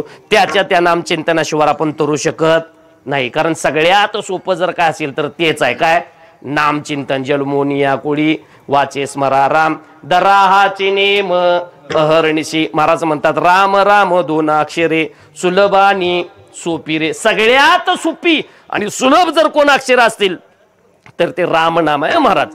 म्हणून महाराज सांगतात तुका म्हणे साधन सुलभ गोमटे तरी उपतष्टे पूर्व पुण्य मग राम नाम उपजे आवडे आणि सुख घडोघडी वाढू लागे. ज्ञानोबारा सांगतात राम कृष्ण नामे हे दोन्ही साजे रे हृदय मंदिरी स्मराकारे. आपुली आपण करा सोडवण संसार बंधन तोडावे गे. त्या परमात्म्याच्या नामचिंतनामधली ताकद आहे महाराज. म्हणून जे सोपं नामचिंतन आहे ते नामचिंतन करा. कारण त्या सोप्या नामचिंतनानं दुष्ट असेल तरीही महाराज त्याचा उद्धार आणि सज्जन असेल तरीही त्याचा उद्धार होतो महाराज. म्हणून सोपं नामचिंतन जर कोणतं असेल तर राम आहे महाराज. हे सोपं का तर महाराज तुम्हाला राम म्हणता नाही आलं तर तुम्ही मरा मरा म्हणू शकताय.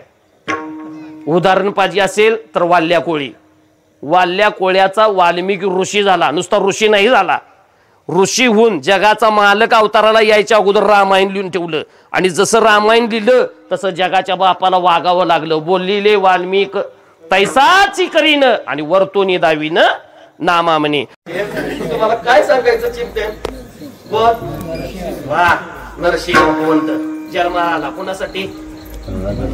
हा प्रल्हादासाठी नव्ह का भक्तासाठी? भक्त प्रल्हादासाठी हे उत्तर अपेक्षित होतंय म्हणून म्हटलं भक्तासाठी. कळलं का मला? आता भक्त प्रल्हाद, त्या प्रल्हादासाठी परमात्म्याचा अवतार आहे तो. धर्म रक्षावया अवतार घेसी आपुल्या पाळसी भक्तजना. भक्ताचा सांभाळ करण्यासाठी परमात्मा अवताराला येतोच मला. परमात्म्याला अवताराला येण्यासाठी धर्मावरती संकट यावं लागतं तेव्हा परमात्मा येतो. साधू संतो स इच्छेने येतात आणि स्व इच्छेनं जातात. आमचं मात्र तसं नाही. आपण कवा बी यायचं बोला की का आणि कवा बी जायचं म्हणून आपण मानव आहोत. कळलं का महाराज? त्याचं चिंतन असं आहे की महाराज भक्तासाठी परमात्म्यानं अवतार घेतलाय महाराज. आता भक्त प्रल्हादाच्या वडिलांचं नाव हिरण्यकशिपू. कोण? कयदू आणि हिरण्यकशिपूच्या पोटाला आलेला भक्त प्रल्हाद. वरती महाराज त्या परमात्म्याच्या नामचिंतनाचा प्रभाव झाला आणि भक्त प्रल्हाद जन्माला आईच्या उदरातूनच येतात. नारायण नारायण नारायण नारायण नारायण नारायण. तुमच्या आईची शपथ आहे, तुम्ही कुणी म्हटला असा तुम्ही कुणी म्हणू नका. मी एकदा म्हणायला आलोय आज, तेव्हा तुम्ही कुणी म्हणायचं नाही म्हणते. आता बिल होता बिल का महाराज? त्याच्या नाम चिंतनाशिवाय आम्हाला दुसरा पर्याय नाही महाराज. आईच पैसोनी करा एक चित्त आवडी अनंत आवळावा नव गा आळवावा. आवळावा वेगळं होतंय. कळलं का महाराज? प्रत्येक काण्याला वेलांटीला अनुस्वाराला महत्व आहे परमार्थामध्ये. जरा जरी ते बदललं तर त्याचा अर्थ वेगळा होतोय महाराज. त्याचं चिंतन असं आहे की महाराज त्या भक्तासाठी परमात्म्यानं अवतार घेतलाय तो. आता त्या महाराज हिरण्यकशिपूच्या राज्यामध्ये तुम्हाला सगळ्यांना ज्ञात आहे की महाराज भगवंताचं नाम चिंतन करायचं नाही. मात्र हिरण्यकशिपूचा पोरगा नारायण नारायण म्हणत होता. कळलं का महाराज? हिरण्यकशिपूला ज्यावेळी कळलं त्यावेळी महाराज भक्त प्रल्हादला हिरण्यकशिपूनं बराच वेळा मारण्याचा प्रयत्न केलाय. मात्र महाराज केसलाही धक्का लागला नाही. का? तयाच्या चिंतने निर्शील संकट तराल दुर्गट भव सिंधू. एकदा गडावरनं खाली टाकलं, फुलाची गादी तयार झाली. नवे नवे उकळत्या तेलाच्या कढईत कढई भक्त प्रल्हादाला टाकून बघितलं. उकळती तेलाची कढई शांत झाली होती परमात्म्याच्या नामचिंतनानं. पिसाळलेल्या हातीच्या पायाला भक्त प्रल्हादाला बांधलं होतं. पिसाळलेला हाती देखील शांत झाला होता. नुसता भक्त प्रल्हादाचा टच झाल्याबरोबर एवढी परमात्म्याच्या नामचिंतनामध्ये ताकद होती महाराज. त्या भक्त प्रल्हादाला ते हिरण्यकशिपूनं असं पुढे उभा केलं आणि भक्त प्रल्हादाला हिरण्यकशिपूनं विचारलं, अरे कुठं आहे तुझा देव? भक्त प्रल्हाद म्हणतात, नाही कुठं माझा देव. असा पोरगा आणि असा भक्त असावा. कसा? बापानं असा प्रश्न करावा आणि पोरग्यानं. कळलं की तुम्हाला? आता कळतंय ना महाराज? असल्या बाच आणि पोराचा सत्कार करा कीर्तनात. महाराज बा विचारतोय कुठं आहे देव आणि भक्त प्रल्हाद म्हणतोय नाही कुठं देव. महाराज मला आता फक्त तुम्ही सगळ्यांनी फक्त प्रामाणिक सांगा, देव आहे का नाही? अरे देव आहे का नाही? हा आहे का? हाय म्हणतायचा म्हटलं अजून दोन्ही दरडाव हात आहे तुमचं. नाही म्हटली तर तिकडं आणि हाय म्हटली तर इकडं. कोणत्याही महाराजांना प्रश्न केला आता तुम्हाला देव आहे का म्हणून, तर आहे उत्तर द्यायचं. मग काय द्यायचं? हा बोला की आहे उत्तर द्यायचं. अगा आहे नव गा आहेच आहे नव. आहे म्हटलं तर अजून शंका आहे तुमच्या अंतकरणामध्ये, आहे का नाही कुणाला माहित. कळलं का महाराज? आहेच म्हटले बोला की. म्हणून देव आहेच म्हणायचं, नाही म्हणायचं नाही. साधू संत सांगतात देव आहे जवळ या मा अंतर्बाह्य. तो आमच्या जवळ आहे आणि आमच्या बाहेर आहे. विठ्ठल जळी स्थळी भरला रिता ठाव नाही उरला. मग मला तुम्ही खरं फक्त प्रामाणिक सांगा, देव कुणा कुणाला बघायचा आहे? अरे देव बघायचा आहे का? इकडला नव बघायचा का नाही तुम्हाला? देव बघायचा आहे का? मेलासा तर दिसणार नाही. कळलं का? आणि देव कोणता आवतो म्हणत असेल तर पाया पडून सांगतो सावध राहा. कळलं का? देव दावणारे फक्त एक श्री गुरु आणि दुसरे संत, हे सोडून तुम्हाला जगाच्या पाठीवर देव कोणच दाखवू शकत नाही. तुम्हाला देव जर बघायचाच असेल, संतांची सेवा करा मरेपर्यंत, देव नक्की बघायला भेटेल तुम्हाला. नाही जमत, श्री गुरूंच्या सानिध्यामध्ये जा, देव दाखवल्याशिवाय राहणार नाही तुम्हाला. एक संत आणि एक श्री गुरु, दोनच व्यक्ती फक्त तुम्हाला देवापर्यंत घेऊन जाऊ शकतात. अन्यथा मरेपर्यंत तुम्हाला देव दिसणार, कितीही परमार्थ करा तुम्ही. त्याचं चिंतन असं आहे, देव पाहावया गेलो आणि ते देवाची झालो. देव पाहाय गेल्यानंतर आपणच एक देवाचे अंश आहे ही तुम्हाला जाणीव होणे म्हणजे देव होणे. कळलं तर बघा तुम्हाला. आता देवाला बघायला गेल्यानंतर त्या परमात्म्यानं त्याचा एक अंश म्हणून आपल्याला इकडे पाठवलंय. ही ज्या दिवशी तुम्हाला जाणीव होईल त्या दिवशी तुम्ही देव, वा, कळतंय का महाराज? मग आणि कुठला बघायचा तसा? बघायच्या देव नादाला लागू नका. देव मात्र नाही म्हणायचं नाही, आहेच म्हणायचं. उदाहरण सोपं सांगतो म्हणजे लगेच कळेल. जो आता पाठीमागं हॅलोजन लावलाय, त्याच्या पाठीमागं काय लावले त्याला? हा, वायर लावले. मला सांगा त्या वायरीत करंट आहे का नाही? दाखवा बघूया, कोण कोण दाखवणारा? मर्चीला की हात लावाय गेल्यावर त्याला दाखवा येईल का? बरं नाही म्हणून त्याला हात लावून चालेल का? झटका दिल्याशिवाय राहणार. तसाच देव आमचा आहे. नाही म्हणायचं नाही, मात्र दाखवा म्हटलं तर आम्ही दाखवू शकत, मात्र तो आहेच. नाही म्हणू शकत नाही महाराज, तो देव आमचा आहेच. त्या महाराज हिरण्यकशिपूच्या काय महाराज राज्यामध्ये देवाचं नाम चिंतन घ्यायचं, भक्त प्रल्हादच नाम चिंतन करायचं. भक्त प्रल्हादाला पुढे उभा केलं. हिरण्यकशिपूने विचारलं कुठं आहे देव? हिरण्यकशिपूला महाराज तो भक्त प्रल्हाद म्हटला, या खांबात माझा देव आहे. खांबात हाय म्हटल्याबरोबर तो खांब गुर्र गुर्र गुर्र गुर्र गुरगुरा लागला. का? हा, खांबात नुसता भक्त प्रल्हाद हाय म्हटला. हाय म्हटल्याबरोबर जगाचा मालकच खांबात गुरगुरा लागला. कारण महाराज गुरगुरणारा देवच कोण होता? अरे नरसिंह होता त्यो सिंह. मग सिंह काय करतोय? गुरगुरतोय. तुम्ही म्हणा आम्ही कधी बघितलं नाही. तुम्ही बघितलं नसेल तर तुम्हाला पर्याय देतो. मावशी घरात आहे, त्या मावशीच्या अंगावर नुसता हात फिरवायचा. टीव्ही गुर्र गुर्र, 4 पायाची सांगालोय हे विसरू नका, नाही तर चुकून 2 पायाच्या मावशी फिरशीला. कळलं का महाराज? त्या 4 पायाची मावशी म्हणजे मांजरीन. त्या मांजरीनीच्या अंगावरती हात फिरवले असता की ती गुरगुरत्या. कळलं का महाराज? आता तो सिंहाचा अवतार होता, नरसिंह भगवंत होता. त्या खांबामध्ये तो गुरगुरा लागला.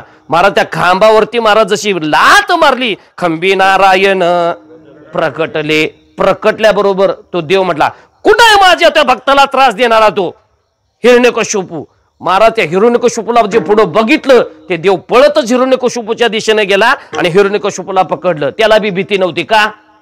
त्याला वरदान होतं. दिवसा नाही, रात्री नाही, घरात नाही, दारात नाही, वर नाही, खाल नाही, आसरान नाही, शस्त्रान नाही, आणि नराखंडही नाही आणि पशुखंडही नाही. एवढं वरदान त्या कुणाला? हिरण्यकशिपूला. आता कोण मारणार ते? म्हटलं आपल्याला कोण मारू शकत? भक्त. महाराज त्या भक्ताला त्रास देणारा त्या भगवंतानं, नरसिंह भगवंतानं त्या हिरण्यकशिपूला पकडलं. पकडून महाराज उंबऱ्यावर नेलं. उंबरा घरात बी मोडत नाही आणि दारात बी मोडत नाही. एका वरदानातून मुक्त केलं. आता वर बी नाही आणि खाली बी नाही म्हणून मांडीव पकडलं. मांडी महाराज वर बी मोडत नाही आणि खालीही मोडत नाही, रात्रीही नाही आणि दिवसाही नाही म्हणून सायंकाळच्या वेळेमध्ये धरलं. अस्त्रानेही नाही, शस्त्रानेही नाही, नकानं फाडलं. नराकडून नाही आणि पशुकडूनही नाही म्हणून खालचं नराचं आणि वरचं पशुचं म्हणून नरसिंह भगवंत अवताराला आला भक्तासाठी महाराज. आणि त्या महाराज हिरण्यकशिपूच्या चिंधड्या केल्या. चिंधड्या केल्या. लाल 11 विकराळ रूप भगवंताचं महाराज सगळ्या देवांनी विचार करायला चालू केला. भक्ताला वाचवायसाठी या भगवंताला हाक मारल्या. आता याचाच डोक्याला ताप झाला, ह्याला कोण शांत करायचं? सगळ्या देवांनी धावा केला. कोणाचा? संकटात पावणाऱ्या देवाचा. संकटात कोण पावतोय? आगा विघ्न हरता गा, विघ्नाचा हरता. आता विघ्न मोठाले मारा म्हटले गणपती बाप्पाला. गणपती बाप्पा प्रकट झाले. काय अडचण आहे? काय नाही म्हटले, त्यात एवढं देवाला शांत करा. गणपती बाप्पा पुढे गेलेत, भगवंताला पाहिलं. भगवंताला पाहिल्याबरोबर गणपती बाप्पा म्हणले मी या देवाला शांत करू शकत नाही. का? कारण त्यांचं दवरचं मुंडकं आहे ते शिर आहे ते कशाचं आहे? सिंहाचं आहे. आणि आपलं आमचं त्यांचं छत्तीचं आहे. म्हटलं आपण त्याला शांत करू शकत नाही. निघालं गणपती बाप्पा. आता देव म्हटले आता कोण शांत करणार? आता म्हटले काम करा, देवाच्या बायकोला हाक मारा. कारण ते त्याच्याशिवाय शांत वीत महाराज असला वा. कळलं का महाराज? मारा म्हटली लक्ष्मीला हाक. लक्ष्मी मातेला हाक दिली. लक्ष्मी माता प्रकट झाल्या. म्हटले तुमच्या मालकाला तेवढं शांत करावं. 11 लोभ घेतले. आता कोण शांत करणार? ते म्हणजे मालकाला शांत करा म्हटल्या बरोबर लक्ष्मी माता पुढे गेल्या आणि लक्ष्मी मातेनं भगवंताला पाहिलं. भगवंताला पाहिल्याबरोबर लक्ष्मी माता म्हटल्या हे आमच्या पप्प्याचा पप्पा नव्हत, मी काय याला शांत करू शकत नाही. लक्ष्मी माता बी निघून गेला. सगळ्या देवानी साधूंनी विचार केला आता देवाला कोण शांत करायचं? आता म्हटले एकच शांत करू शकतोय. कोण? हा अगा ज्याच्यासाठी आलाय तोच. का? कारण त्याच्याकडे सामर्थ्य आहे. कोणतं? नामाचं. कोणत्याकडे? कुणाकडं? भक्त प्रल्हादाकडं. आम्ही लय माणसं हुशार आहोत. कळलं का महाराज? देव बी हुशार होते त्यावेळेच. ते म्हटलेत भक्तासाठी आलाय, ज्याच्यासाठी आलाय त्यालाच पुढे टाकला, मारला तर त्यालाच मारू देत. कळलं का महाराज? भक्त कोणता? भक्त प्रल्हाद. त्याला पुढे टाकले म्हटलं ते आता देव काय शांत होणार नाही, भक्त प्रल्हादाला पुढे टाकला. त्याच्यामुळेच देव शांत झाला तर झाला. आम्ही माणसं सगळी हुशार आहात. त्याच्यासाठी सोपं अजून करतो म्हणजे तुम्हाला लगेच कळेल. मंदिर बांधले, सगळं काम झाले, परमात्म्याची मूर्ती महाराज बसवल्या, प्रतिष्ठापना झाल्या, वरती शिखर बांधले आणि शिखरावरती कळस बसवाला. कुणाला आणतायसा? हा ब्रह्मचार्याच्या हातचे कळस बसवा लागतोय. का? समजा तो ब्रह्मचारी वर चढला, कळस बसविताना पडला तर ब्रह्मचारी मेला, गावाचं काही जात. वा वा वा वा वय म्हणतात नव. ती बी मंडळी आता हुशार झाल्यात. सगळी खाली पूजा करून घेतात. ती म्हणतात तुमचीच पोरं बलवा, तुमच्याच पोरासनी वर चढवा. कळलं तर बघा आता तुम्हाला. ती माणसं बी हुशार झाली महाराज आता. तर त्याचं मग चिंतन असं आहे, त्या देवानी सगळ्यांनी चिंतन केले. ते म्हणजे भक्त प्रल्हादाला ढकला. आता भक्त प्रल्हाद त्याच्याकडे जात असताना एकच नामाच्या चिंतने, तयाच्या चिंतने निर्शील संकट. हे महाराज भक्त प्रल्हादाला माहित होतं देव भक्त एकाच साधनेवरती. नामे प्रल्हाद उच्चारे, नामे प्रल्हाद उच्चारे,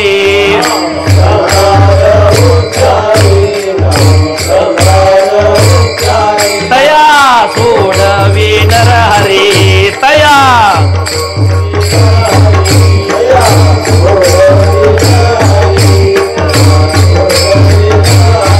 उचलून घेतला गडीवरी देव सुखे निवाला, उचलून घेतला गडीवरी देव सुखे निवाला.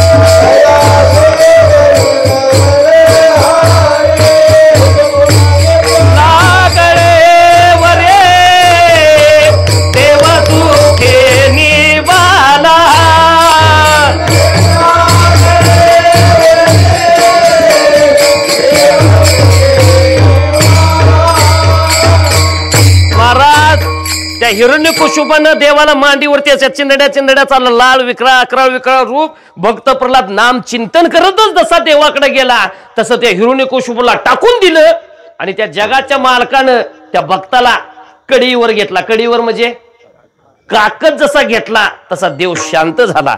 कशामुळं? वा त्या नामचिंतनामुळं. आणि म्हणून महाराज म्हणतात त्या नामचिंतनानंच तुम्ही तरुण जाल. तयाच्या चिंतने निर्शील संकट, तराल दुर्गट भुवसिंधू. मग कोणतं नामचिंतन सोपं आहे? तर ते राम नाम सोपं आहे. महाराज सांगतात जन्मोनी या कुळी वाचे स्मरा राम, दराहाची नेम हरणीशी, तयाच्या चिंतने निर्शील संकट, तराल दुर्गट भवसिंधू. विठोबा रकुमाई, जय विठोबा रकुमाई. हरी जय जय विठोबा रकुमाई, हरी जय विठोबा रकुमाई, हरी जय विठोबा रकुमाई, विठोबा रकुमाई, हरी जय विठोबा रकुमाई.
कोटी नामधारा कंठी विठोबाचे तयाच्या चिंतने निरशेल संकट तराल दुर्गट भवसिंधू जन्मोनिया कुळी वाचे स्मराराम दराहाची नेम अहर्निशी तयाच्या चिंतने निरशेल संकट तराल दुर्गट भवसिंधू. शेवटच्या चरणामध्ये जगद्गुरु तुकोबारा सांगतात, तुका म्हणे कोटी कुळी ते पुनीत बावे गाता गीत विठोबाचे तयाच्या चिंतने निरशेल संकट तराल दुर्गट भवसिंधू.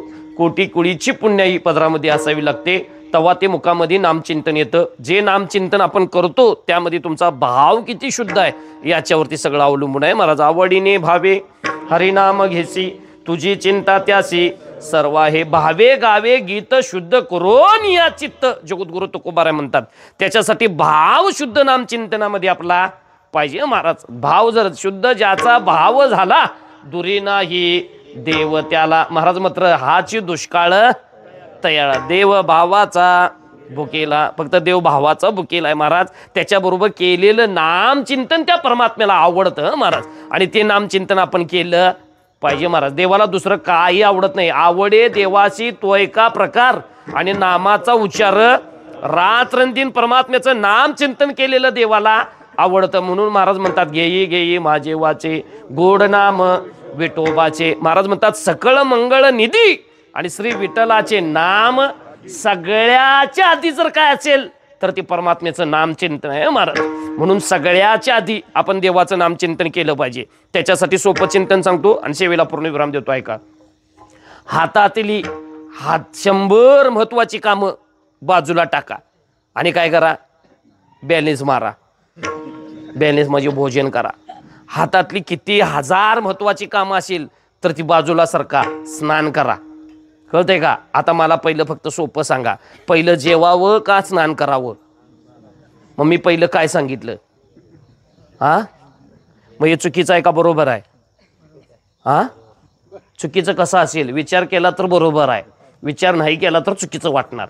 म्हणजे आता बरोबर कसं, तर त्याचं चिंतन सांगतो म्हणजे लगेच कळेल. मला सांगा, 100 मध्ये 1000 येते का? कसं येईल? 100 नोट दिली आणि त्यात 1000 करा दाखवा म्हणलं कसं येईल? करायला येणार नाही. 1000 मध्ये 100 घेतल्याशिवाय 1000 होणारच नाहीत. याचा अर्थ पहिलं स्नान करा आणि मग भोजन करा. कळलं तर बघा, नाही तर उद्या चिंतन करा त्याचं. कळलं का महाराज? हातातली आता 10,000 कामं बाजूला टाका, पहिला दान धर्म करा. कळलं का महाराज? तो दान धर्म करत असताना उजव्या हातानं दान धर्म करावा. कळलं का महाराज? उजव्या हातानं दिलेलं दान डाव्या हातालाही कळता कामा नाही, त्याचं नाव दान. नाहीतर सप्त्याला 50 रुपये दिचिला आणि फुकारणाऱ्याचा जीव घिचिला. फुकार 50 दिल्यात म्हणून. कळलं का महाराज? त्यामुळं पाया पडून विनंती आहे तुम्हाला, हा नाम यज्ञ सामुदायिक यज्ञ आहे. इथं अजून कोण जर राहिलेलं असलं तर आणून द्या सकाळच्या सकाळी. हृदय प्रसादाचा दिवस आहे महाराज. इथं दान धर्म करायला मागं मोहरं बघायचं नाही. 10,000 कामं बाजूला टाका, पहिला दान धर्म करा. आता त्याच्या पुढे जाऊन महाराज सांगतात, आता तुम्ही जेवलाय का नाही बघू नका, आंघोळ केली आहे का नाही बघू नका, दान धर्म केलाय का नाही हेही बघू नका. हातातली 1,00,000 कामं बाजूला टाका आणि सगळ्याच्या आधी जगाच्या मालकाचं नामचिंतन करा.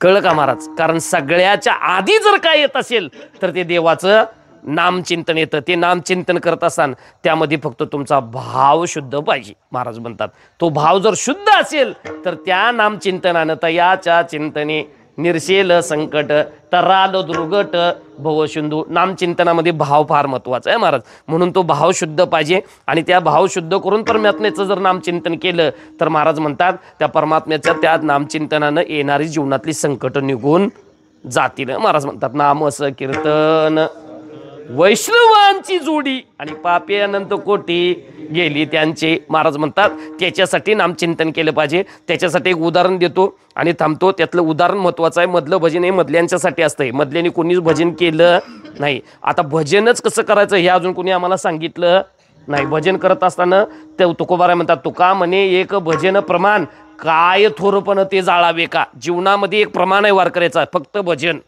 कळलं का महाराज? परमात्म्याचं नुसतं परमात्म्याचं भजन करावं वारकऱ्यानं. तर त्याचं चिंतन असं आहे, भजन करत असताना या धर्ममंडपामध्ये हातानं टाळी वाजवत असताना, मुखानं नामचिंतन करत असताना नाभी कमळाला ओढ लागली पाहिजे. त्याचं नाव भजन. येत बार कुमाई याचं नाव भजन नव्हं महाराज. भजन करत असताना महाराज प्रेम पाहिजे, त्यामध्ये भाव पाहिजे आणि नाभी कमळाला ओढ लागली पाहिजे. त्याचं नाव भजन. उदाहरण सांगतो आणि थांबतो. त्याचं चिंतन असं आहे, एका सरोवरामध्ये तळ्याच्या काठावरती एक गज पाणी प्याय गेला. गज कळते ना? हत्ती. बऱ्याच जणांनी कळत नाही, हत्तीच नाही कळलं तर बघा तुम्हाला. आता तो हत्ती पाणी प्याय गेल्यानंतर तो पाणी पित असताना त्याला मगरीनं पकडलं. मगरीनं पकडल्याबरोबर त्यानं महाराज ओरडायला चालू केलं. त्या हत्तीचा सगळा परिवार, आई बाप भाऊ चुलता चुलती बहीण आत्ती मावशी काका काकी, जेवढं तुमचा परिवार नातलग आहे तेवढा सगळा, त्या हत्तीचा सगळा परिवार तळ्याच्या काठावरती होता. त्या हत्तीनं त्या सगळ्या परिवाराकडे बघितलं आणि त्या हत्तीला असं वाटायला लागलं, यातलं कोणतरी मला येईल आणि यातनं वाचवल. कोणी पुढे सरकली नाहीत. का? कारण त्या हत्तींना ज्ञात होतं, याला वाचवाय म्हणून जर आम्ही गेलो तर आम्ही बी जगत नाही. का? मगर तिच्या घरात आहे. घर कळते ना मगरीचं काय? आणि ज्याच्या त्याच्या घरात ज्याचं ते वाघ आहे. कळलं तर बघा तुम्हाला. मगर जोपर्यंत पाण्यात आहे, असे किती हत्ती जर पडली तिच्यावरती तर ती मगर सोडणार नाही. हे बाहेरच्या त्या हत्तींना माहिती होतं. ती म्हटली आपण शहाणं होऊया, एकटंच मेलं तर. आणि कळलं नाही यासनी. अरे सगळा परिवार होता तुमचा, खरं हत्तीला एकट्याला टाकलेलं. कळलं का नाही तुम्हाला? अजून बी कोणी आलं नाही महाराज. त्या परिवार सगळा होता, मात्र त्या हत्तीला वाचवाय कोणी पुढे सरकलं नाही. कारण त्या हत्तीनं माहित होतं पाण्यात मगर आहे, ती सोडणार नाही. त्यावेळी त्या हत्तीनं चिंतन केलं. तो म्हटला यातलं एकही कोण वाचवा येऊ शकत नाही. का? दणदारा पुत्रजन बंधू सोये रे पिशून सर्व मिथ्या हे जाणून शरण रे गा देवाशी. त्या हत्तीला कळलं शरण जायला पाहिजे कुणाला? देवाला. म्हणून या शरण जावेनी सर्व भावे देवासी. त्या हत्तीनं चिंतन केलं, यातलं कोणी मला वाचवू शकत नाही, फक्त एकच वाचवू शकतोय, जगाचा मालक. आणि म्हणून त्या जगाच्या मालकाचं चिंतन चालू केलं. त्या महाराज पाण्यामध्ये कमळाचं फुल होतं, ते सोंडनं तोडलं आणि ते फुल वरती फिरकवलं आकाशामध्ये. जे फुल जे आकाशामध्ये गेलं ते फुल महाराज वरनं खाली येऊस तर जगाचा मालक हत्तीजवळ हत्तीला वाचवाय होता. मला फक्त या दृष्टांतातनं एवढा सिद्धांत सांगायचा आहे, त्या हत्तीनं हाक कशी मारली असेल. येतो बारकुम अशी येईल वाटते तुम्हाला. म्हणून पाया पडून सांगतो, ते भजन करत असता मध्ये त्यामध्ये भाव पाहिजे, त्यामध्ये प्रेम पाहिजे. महाराज म्हणतात तू मन हे मीची करी माझी भजनी प्रेम धरी सर्वत्र नमस्कारी मज ऐका ते. म्हणून तुका म्हणे कोटी कुळी ते पुनीत भावे गाता गीत विठोबाचे तयाच्या चिंतने निर्शेल संकट तराल दुर्गट भवसिंधू ज्ञानेश्वर माऊली ज्ञानराज माऊली तुकाराम महाराज ज्ञानेश्वर माऊली ज्ञानराज माऊली तुकाराम. ज्ञानेश्वर ज्ञानेश्वर ज्ञानेश्वर माऊली ज्ञानराज माऊली तुकाराम.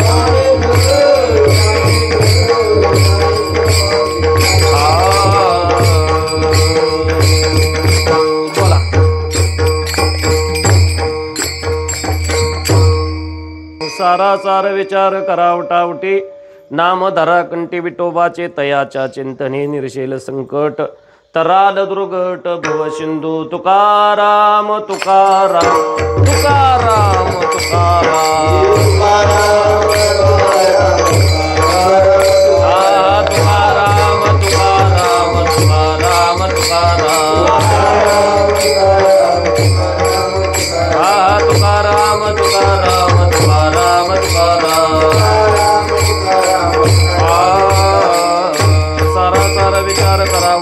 नामधरा कंडी विठोबाचे तयाच्या चिंतने निर्शेल संकट तराल दुर्गट भवसिंधू. झालेली सेवा परमात्म्याच्या चरणावरती ज्ञानोबाराय तुकोबाराय गुरुजी लाड महाराज श्री गुरु भावानंद महाराज आई वडिलांच्या चरणावरती अर्पण करतो. बोलण्याच्या ओघामध्ये काही चुकीचं केलं असेल तर परत करा, नक्कीच सुधारण्याचा प्रयत्न करतो. करावी तशी केली कटकट वाकोडी का नीट देवजानी साळू की मंजुळ बोलत अशी वाणी शिकवता धनी वेगळाची तुका म्हणे देवा हीच माझी भोळी सेवा क्षमा करा अपराध महाराज तुम्ही सिद्ध.